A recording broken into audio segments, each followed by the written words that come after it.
Baik, terima kasih teman-teman sudah menonton video saya hari ini. Hari ini saya akan menjelaskan tentang bagaimana melakukan pemilihan lokasi usaha.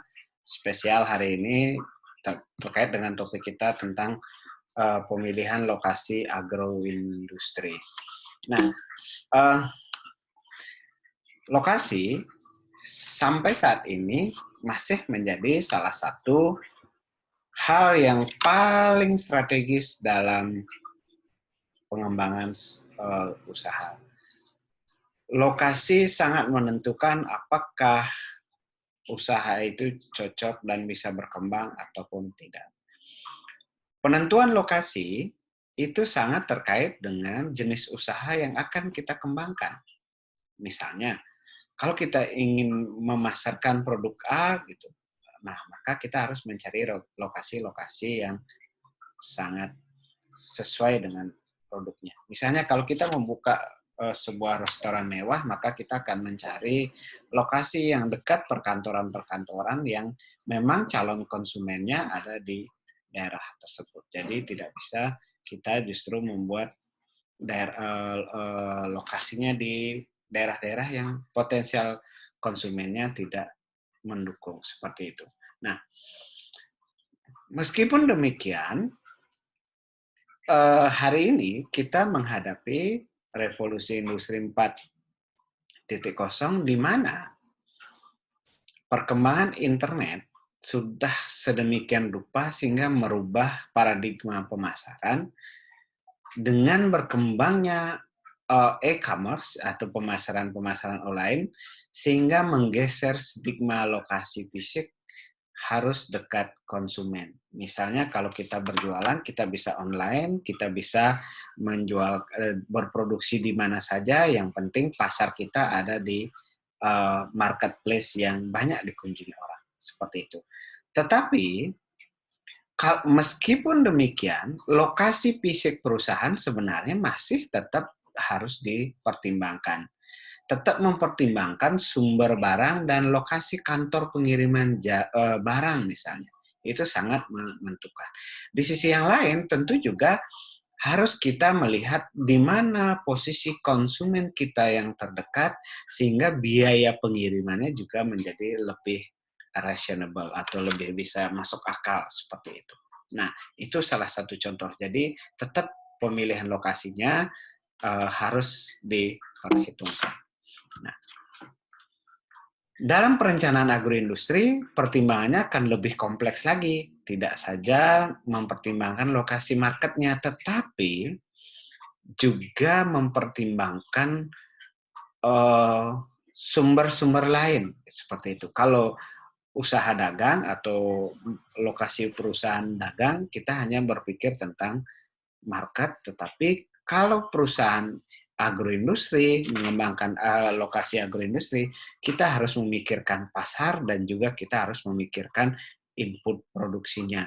Apa saja input produksinya? Ada bahan baku, ada sumber daya manusia, ada pasarnya, ada infrastruktur penunjangnya, dan perundang-undangan. Seperti itu. Dan juga ada faktor-faktor lain yang harus kita perhatikan. Nah, faktor-faktor yang coba saya diskusikan pagi hari ini tentang penetapan lokasi pabrik misalnya, apa saja sih yang harus kita list, yang harus kita analisis, yang ketersediaannya bisa memenuhi syarat untuk pendirian sebuah kompleks agroindustri. Pertama tentu pasar, karena agroindustri itu produknya harus diserap oleh pasar. Nah, pasar bisa dekat, bisa jauh, tetapi harus terhubung dengan infrastruktur, seperti itu. Yang kedua, yang tidak kalah pentingnya adalah bahan baku. Bahan baku adalah salah satu faktor utama yang menentukan apakah agroindustri itu bisa berkembang atau tidak. Kalau tidak ada bahan baku, berarti tidak bisa beroperasi, seperti itu. Nah, yang berikutnya adalah tenaga kerja. Tenaga kerja ini sangat penting, meskipun saat ini banyak berkembang teknologi robotik segala macam, tetapi tetap tenaga kerja masih menjadi faktor penentu apakah sebuah proses produksi berhasil atau tidak. Nah, selain itu kita juga harus memperhatikan masyarakat, ya, karena masyarakat sekitar itu sangat menentukan apakah usaha kita ini bisa diterima atau tidak oleh masyarakat. Jangan sampai justru menjadi masalah di tengah-tengah masyarakat. Seperti itu. Jadi harus diperhitungkan sosiologi, sosial masyarakatnya harus diperhitungkan. Yang berikutnya adalah peraturan pemerintah, di mana boleh dibangun apa, itu juga harus kita perhatikan. Jangan sampai di situ adalah daerah jalur hijau, tidak boleh terbangun, tapi kita ingin mendirikan sebuah industri di daerah tersebut. Selain itu, kita juga harus memperhatikan listrik, air, telepon, transportasi, sarana prasarana pendukung lainnya. Itu yang harus kita perhatikan. Nah, selain itu di internal perusahaan tentu nanti kita juga perlu memperhatikan tata letak desain pabrik sehingga flow dari produksi kita itu bisa berjalan secara bagus. Ini harus diperhitungkan. Nah, tetapi dalam beberapa kasus perusahaan juga bisa didirikan dengan alasan-alasan khusus, misalnya menjadi secara ekonomis tidak memenuhi syarat, tetapi misalnya perusahaan ini harus dibangun, ada polisi pemerintah agar bisa menjadi magnet perkembangan daerah baru, misalnya seperti itu, maka itu bisa juga dikembangkan. Tapi infrastrukturnya juga mulai harus didukung seperti itu. Nah, ini sudah dibahas ya, letak pasar tentu sangat penting. Kalau dekat dengan pasar, pasar dalam arti siapa saja yang membutuhkan produk kita. Nah, coba kita perhatikan misalnya dalam kehidupan sehari-hari kita. Pernahkah perusahaan jasa didirikan dekat dengan pasar misalnya? Atau tidak? Kalau travel agent biasanya akan dibuka di mana orang akan sering melakukan bepergian, seperti itu. Restoran, jadi di tempat-tempat pariwisata misalnya seperti itu dekat pasar atau seperti apa. Nah, bahan baku juga seperti sudah saya jelaskan, ini saya akan peraturan pemerintah misalnya ini ya, RT RW itu harus kita lihat secara seksama bagaimana RT RW ini bisa kita sejalan dengan peraturan pemerintah. Jangan sampai kita melakukan sesuatu yang sebenarnya di daerah yang tidak boleh dilakukan. Seperti itu penting sehingga investasi kita tidak mubazir. Nah, ini sudah saya. Nah, sekarang ada metode penentuan lokasi pabrik. Ada beberapa metode yang bisa kita lakukan dalam menentukan lokasi sebuah pabrik atau usaha atau agroindustri. Nah, ini ada beberapa ya, ada faktor rating, analisis nilai ideal, analisis ekonomi, analisis volume biaya, metode pusat gravity atau grid, dan transportasi, seperti itu. Nah, yang pertama metode rating. Faktor rating itu menentukan atau mengurutkan faktor-faktor yang diperkirakan akan mempengaruhi aktivitas perusahaan nantinya. Jadi setiap perusahaan yang kita bangun tentu faktor-faktor yang mempengaruhi berbeda, seperti itu. Nah, kita harus mengurutkan yang mana memiliki pengaruh yang besar terhadap agroindustri yang kita ingin bangun. Nah, kemudian faktor-faktor tersebut diberikan bobot sesuai dengan tingkat kepentingannya. Semakin tinggi tingkat kepentingannya terhadap produk usaha kita, tentu diberikan bobot paling tinggi, seperti itu. Tentukan beberapa lokasi alternatif usaha. Jadi kita dalam faktor rating ini kita sudah memiliki beberapa alternatif. Misalnya dari lokasi A, lokasi B, lokasi C. Nah, itu kemudian kita cek masing-masing ini. Kemudian kita bandingkan beberapa alternatif lokasi tersebut dengan mengacu pada faktor yang sudah ditentukan. Jadi kita sudah punya list, ini adalah faktor-faktor yang menentukan kita cross-check ke lapangan di lokasi A, lokasi B, lokasi C, kemudian menganalisis kemungkinan dampak setiap faktor yang pada masing-masing alternatifnya. Nah, ini misalnya salah satu faktor rating contohnya, kita membutuhkan pasar ya, paling tinggi, bahan baku, tenaga kerja, listrik, telepon, transportasi, dan perluasan. Bobotnya semakin besar, semakin tingkat pentingnya terhadap agroindustri kita semakin tinggi. Nah, sekarang kita tinggal lihat nilai dari masing-masing lokasi. Kalau di lokasi satu, pasarnya itu nilainya 100, artinya memang pasar pasarnya ada di situ. Sementara di lokasi 2 mungkin lebih jauh dari pasar sehingga kita bisa berikan nilainya 80. Begitu juga bahan baku bobotnya 20 tetapi nilainya di lokasi 1 lebih kecil cuma 90 karena mungkin lebih jauh dari bahan baku. Sementara di lokasi 2 bahan baku justru lebih accessible atau lebih terakses seperti itu. Tenaga kerja dan segala macamnya bobot ini kemudian diberikan nilai dan kita kalikan antara bobot dan nilai maka ketemulah ini 25%, ya 25 ini dibagi 100 lagi ya, sehingga dia ini 25, 18, 20, 15, sehingga totalnya adalah 93 nilai. Bobot kali nilai di lokasi 1 93 dan di lokasi 2 adalah totalnya 90. Artinya lokasi 1 lebih baik dibandingkan lokasi 2. Jadi pilihannya akan dijatuhkan di lokasi 1 seperti itu. Nah, selain analisis faktor rating, maka yang kedua kita bahas adalah analisis nilai ideal. Analisis nilai ideal ini mirip ya sama dengan apa yang dilakukan dengan faktor rating itu. Bagaimana kita mencari nilai yang paling ideal di antara beberapa pilihan dengan hanya menggunakan bobot untuk membedakan berbagai alternatif dari lokasi yang akan dipilih seperti itu. Nah, jadi saya tidak akan bahas contohnya. Kemudian yang ketiga ada analisis ekonomi. Analisis ekonomi itu membandingkan besaran berapa komponen biaya untuk setiap alternatif lokasi usaha. Contohnya gini, untuk masalah tenaga kerja, lokasi manakah yang paling memberikan perkiraan biaya paling murah, begitu pula komponen biaya lainnya. Jadi kalau bahan baku di mana lebih murah? Oh, lokasi 1 misalkan contoh tadi, lokasi 2 lebih lebih mahal misalnya. Terus tenaga kerjanya mana lebih murah, mana lebih mahal. Nah, seperti itu. Itu analisis ekonomi. Jadi itu yang dibandingkan. Nah, yang keempat kita menggunakan metode analisis volume biaya. Metode ini sangat tergantung dari besar kecilnya volume produksi yang akan dihasilkan secara ekonomi akan berdampak pada biaya produksi variabel. Dalam analisis volume biaya ini kita membedakan biaya menjadi 2. Ada biaya variabel, ada biaya tetap. Bisa jadi biaya variabelnya lebih mahal, tetapi biaya tetapnya lebih murah di lokasi tertentu dan justru terbalik di lokasi yang lainnya. Biaya tetapnya mahal, tetapi biaya variabelnya lebih murah. Nah, itu makanya pemilihan lokasi itu sangat tergantung dari volume produksi yang akan kita lakukan. Misalnya ini, ya, contohnya ini.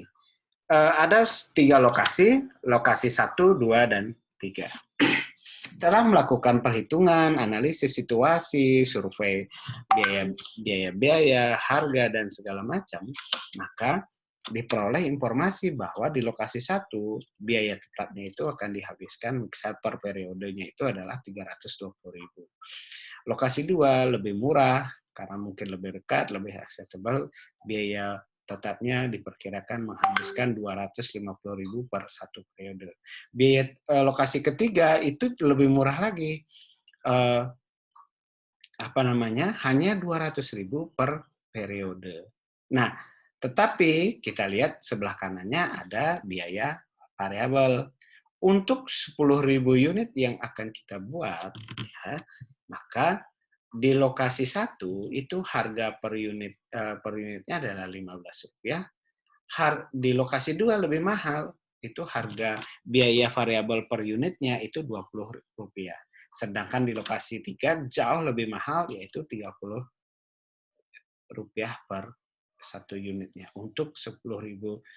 Kalau kita memproduksi 10.000 unit barang dalam satu periode tertentu, maka kita bisa lihat pilihannya bukan di biaya tetap terendah atau biaya variabel terendah. Ternyata kita lebih diuntungkan pada situasi middle atau situasi menengah bahwa biaya tetapnya 250 dan biaya variabelnya Rp20 per unit. Maka itu adalah total cost yang paling murah di antara 3 alternatif yang tersedia. Ini yang di tengah-tengah yang saya berikan warna merah ini.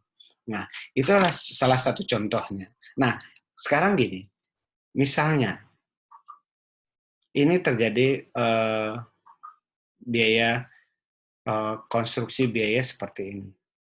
Coba silahkan teman-teman hitung lokasi mana yang paling ideal seperti itu. Atau teman-teman bisa menggunakan data yang sama, data yang ini sama, kemudian jumlah unitnya kita rubah. Misalnya 20.000 unit atau 30.000 unit. Masihkah pilihan kita di lokasi yang kedua? Atau kita sudah bergeser ke pilihan ke satu? Kita bisa berikan simulasi. Misalnya kita simulasi, kita hanya memproduksi 4.000 atau 3.000 unit, sedangkan satu lagi kita bisa membuat simulasi yang diproduksi 20 atau 30.000 unit. Kemana arah pergerakan pemilihan lokasinya? Kita bisa lihat. Oke. Nah, ini salah satu contohnya. Dan yang kelima, kita berbicara tentang metode transportasi. Metode transportasi ini menjelaskan penentuan lokasi usaha dengan memanfaatkan alokasi pengiriman yang paling optimal dari lokasi usaha yang akan didirikan menuju pasar yang akan dituju dengan bantuan transportasi. Kalau kita berbicara agroindustri, tentu kita berbicara produksi, berbicara produk, dan produk itu harus terdelivery atau terkirim ke pasar. Nah, kita bisa menggunakan penentuan apabila misalnya tidak ada bedanya dari berbagai alternatif dalam hal biaya dari pertimbangan-pertimbangan sebelumnya, kita juga bisa memasukkan metode transportasi itu sebagai salah satu indikator yang dilihat untuk menentukan pemilihan lokasi dari usaha yang akan dikembangkan atau agroindustri yang akan dikembangkan seperti itu. Nah, berikutnya ini ada pemilihan lokasi geografis ya. Ini bereferensi geografi. Seperti apa? Kenapa kita dalam agroindustri ini juga bisa dibicarakan tentang pemilihan lokasi bereferensi geografis, karena 80% dari seluruh data yang digunakan dalam kehidupan bisnis maupun pemerintahan itu merupakan data geografis berkaitan dengan posisi objek di permukaan bumi, atau dalam istilah geografis yang paling terkenal adalah ada selalu berkaitan dengan koordinat. Ketemunya titik Y dan X menjadi satu titik lokasi tertentu seperti itu. Nah, fungsi-fungsi GIS, misalnya Geographic Information System ini ada menggunakan data spesial dan data atributnya. Ya, spesialnya berarti lokasi sebarannya, koordinatnya, atributnya tentu dari setiap data memiliki atribut. Lokasi A atributnya seperti ini, lokasi B atributnya seperti ini.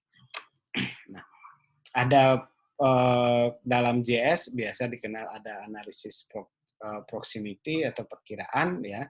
Nanti bisa memperkirakan objek yang paling dekat dengan suatu lokasi. Ada analisis buffer atau buffer zone, ya. Misalnya, buffer zone-nya sampai sekian, itu juga ada. Dan saya akan misal overlay, dan itu bisa ditumpang tindihkan, ditumpuk jadi satu, yang mana pilihan yang paling bagus. Seperti ini ada 4 peta, ya. Ada jalan, ada lokasi perkebunan, kemiringan lahan, penggunaan lahan, ya. Jadi bobotnya diberikan 1 sampai 5, 6 yang penggunaan lahan tentu yang semakin besar bobotnya semakin ini. Seperti itu. Nah, dari data itu kemudian kita tumpuk. Misalnya ini ada konsumen, ada gedung, ada jalan, realitinya kan tertumpuk seperti ini. Tapi ini kan bisa kita pecah. Nah, oke, sehingga kita bisa menentukan lokasi, oh di daerah ini, daerah A, daerah B, daerah C, misalnya seperti itu. Oke. Dan yang terakhir saya membahas tentang dengan memanfaatkan lokasi geografis dari pasar yang dimiliki. Ini biasanya kita sudah memiliki lokasi-lokasi pasar, misalnya seperti ini. Jadi ada beberapa lokasi yang ingin kita sasar, ada pasar A, pasar B, pasar C, pasar D. Nah, dari 4 pasar ini, saya kemudian berpikir tentang saya membangun sebuah lokasi agroindustri untuk memenuhi 4 pasar ini. Maka di mana sebaiknya saya membangun? Nah, pilihan ini bisa kita pilih menggunakan bahwa di sini ada koordinat 24 derajat, 18 derajat, 12 derajat, 6 derajat, dan ini ada lintang bujur timurnya ya, misalnya 10 derajat, 18 derajat, 22 derajat, 30 derajat. Ini lintang selatan, bujur timur. Ketemu misalnya 10 derajat bujur timur, ketemu 12 derajat lintang selatan di titik A, di lokasi pasar A, dan begitu juga sebaliknya. Nah, saya harus membuat pabrik atau agroindustrinya di mana, di lokasi mana. Nah, kita bisa menggunakan langkah-langkah seperti ini. Tentukan, yang pertama adalah tentukan pasar-pasar yang akan dilayani. Kita sudah tentukan ada 4 pasar, cari koordinatnya, sudah punya koordinatnya, masukkan data kebutuhan koordinat pada pasar, pada tujuan tersebut. Jadi misalnya pasar A kebutuhannya berapa, pasar B kebutuhannya berapa. Nah, dari kebutuhan, ketika kita sudah mengetahui koordinat dan kebutuhannya, maka data itu bisa kita formulasikan untuk menentukan nilai koordinat X dan koordinat Y. Misalnya gini, persamaannya seperti ini. Untuk menentukan koordinat X, maka kita menggunakan persamaan sigma XI dikali VI, dibagi dengan sigma VI. Jadi, VI itu adalah kebutuhan produk di satu lokasi, XI adalah koordinat sumbu X-nya, dan YI adalah koordinat sumbu Y-nya. Nah, kalau untuk mengetahui nilai koordinat di sumbu Y-nya, kita tinggal menggunakan, kalau di sebelumnya X, kita menggunakan data X, yang Y berarti kita menggunakan koordinat Y. Jadi jumlah YI dikali dengan VI atau kebutuhan produknya. Nah, kita coba lihat. Nah, misalnya ini. Kebutuhan di kota A, B, C, D ya secara berurutan adalah 20, 30, 15, dan 10. Jadi A 20, B 30, C 15, dan D adalah 10. Nah, kita analisis sekarang.